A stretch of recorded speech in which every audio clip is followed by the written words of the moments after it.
문재인 정부 시절 청와대 울산시장 선거 개입 의혹 재판이 3년 7개월여 만에 마지막 변론을 진행했습니다.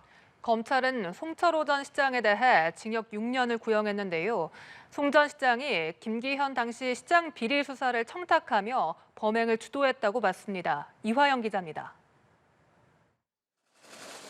2018년 지방선거를 앞두고 당선을 위해 경쟁 후보인 김기현 당시 울산시장 측근 비리 수사를 청탁했다는 혐의를 받는 송철호 전 울산시장.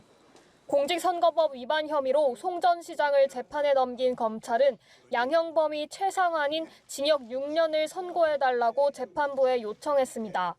검찰은 국가 권력을 사적으로 이용해 상대방 후보를 제압해 모의하는 데 주도적인 역할을 했다고 지적했습니다. 이에 송 전 시장은 공소 사실을 전면 부인한다며 김기현 당시 울산시장에 대한 네거티브 전략을 세웠다는 사전 선거 캠프 자체를 꾸린 적이 없다며 거듭 반박했습니다. 청탁을 받고 또 청와대에서 첩보를 전달받아 수사를 지시했다는 혐의를 받는 당시 울산경찰청장 황운하 더불어민주당 의원에게는 검찰이 징역 5년을 구형했습니다.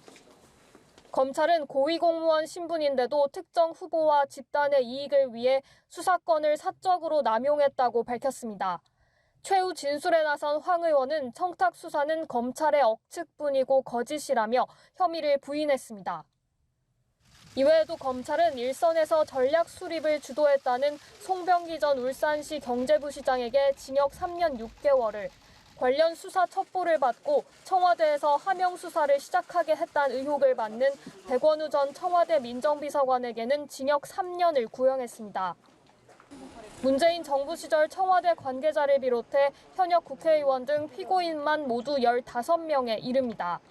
검찰이 공소를 제기한 뒤 최종 변론 절차까지 3년 7개월여의 시간이 걸린 재판은 이제 마지막 선고만 남겨두고 있습니다.